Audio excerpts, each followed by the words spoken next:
বলছেন এই মুহূর্তে দেখাবো আপনাদের। Of the RG Kar Medical College, the principal of the said college and the HOD of the chess department of the said college, right, said medical college. So let's see what the judgment speaks right now. Our arguments were that we stated that Sanjay Roy was there. Apart from him, there were other involvements as well.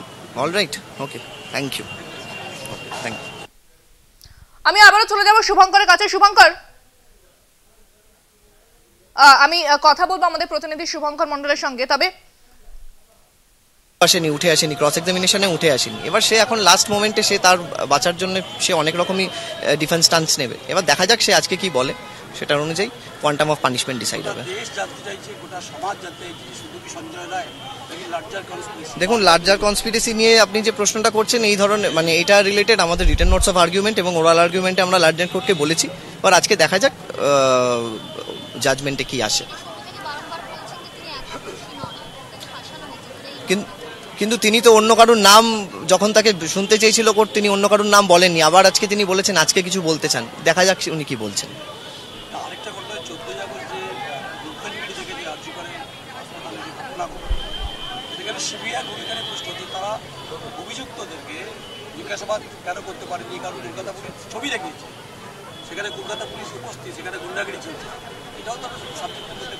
দেখুন, এই পার্টটা এই মামলার সাথে tagged নয়, এই particular মামলার সাথে যেহেতু ট্যাগড নয়, তো এই পার্টটা নিয়ে কিছু কমেন্ট করাটা separate cause of action, separate অন্য মামলা ওটা, ঠিক আছে, ওই পার্টটা নিয়ে কোনো comment. Thank you. Rajdeep Haldar, Sealdah court, Souvik Ghosh, Sealdah court. আমি আবারও চলে যাব আমাদের প্রতিনিধি শুভঙ্কর মণ্ডল সরাসরি রয়েছে আমাদের সঙ্গে। শুভঙ্কর, যে বিষয়টা নিয়ে আমরা কথা বলছিলাম, তুমি যে বিষয়টা আমাদের জানাচ্ছিলে, আজকের ছবিটা কি সাধারণ মানুষ, তাদের কি প্রতিক্রিয়া আজকের দিনে, কারণ আজকের দিনটা অত্যন্ত গুরুত্বপূর্ণ।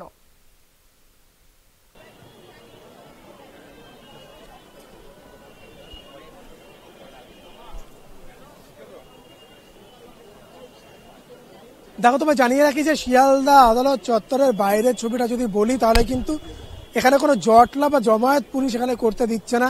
এখান থেকে কয়েকশো মিটার দূরে বলা হচ্ছে চলে যেতে, কেননা তারা চাইছেন না, কলকাতা পুলিশের তরফ থেকে যেভাবে এখানে বেষ্টনী তৈরি করা হয়েছে, তারা চাইছেন না এখানে জমায়েত করে এইখানে যে পরিস্থিতি, সেই পরিস্থিতিটা আইন শৃঙ্খল পরিস্থিতি অবনতি হোক। যেটি আমি এর আগেও বলেছি যে শনিবার দিন আমরা দেখেছি যে সংবাদ মাধ্যমের সঙ্গে সাধারণ মানুষ যে কথা বলবে বা এখানে এসে তারা দাঁড়াবে, কোর্ট চত্বরের বাইরে ভিড় করে তারা স্লোগানিং শাউটিং করবে, সেটি করতে দেওয়া হচ্ছে না। তাদেরকে কোথায় দাঁড়াতে করতে দিচ্ছে? তাদের মেট্রো স্টেশনগুলোর কাছে বা শিয়ালদা স্টেশনের একেবারে কাছাকাছি জায়গায় তাদেরকে চলে যেতে বলা হচ্ছে।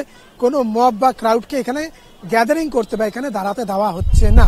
এবার তোমায় জানিয়ে রাখি যে স্বাভাবিকভাবে কিন্তু এর আগের দিন আমরা দেখেছিলাম সাধারণ মানুষের সঙ্গে কথা বলে যে তারা কিন্তু জানিয়েছেন যে যেভাবে সঞ্জয় রায়কে শুধুমাত্র দোষী সাব্যস্ত করা হয়েছে তাতে তারা খুশি নয়। এই ধরনের ঘটনা কোনো একজন মানুষ ঘটাচ্ছে, এটা কিন্তু একেবারেই তারা মনে করছেন এটা বিশ্বাস্য, এবং সিবিআই যে তদন্ত করেছে সেই তদন্তের প্রতিও সাধারণ মানুষ অনাস্থা প্রকাশ করেছে।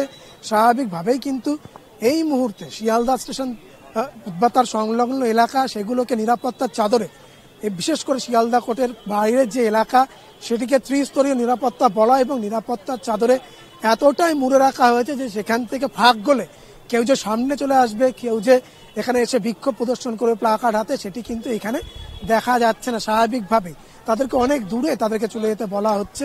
একেবারে শুভঙ্কর, বোঝা গিয়েছে যে সেখানে কিন্তু নিরাপত্তার কোনো ত্রুটি নেই, কোনো খামতি নেই। সঞ্জয়কে ইতিমধ্যেই আদালতে পেশ করা হয়েছে। তবে শুভঙ্কর, তুমি নজর রাখো এবং সঙ্গে থাকো, পরবর্তীতে আবারও তোমার সঙ্গে যোগাযোগ করবো। তবে আপাতত ধন্যবাদ। আমাদের সঙ্গে সরাসরি ছিলেন প্রতিনিধি শুভঙ্কর মণ্ডল, এবং আর কিছুক্ষণের অপেক্ষা, তারপরেই কিন্তু বিচারক কি জানাচ্ছে, আদালত কি জানাচ্ছে, সেটা আমাদের প্রত্যেকের সামনে চলে আসবে। আমরা আসবো এই খবর নিয়ে একটি বিরতির পর, সঙ্গে থাকুন।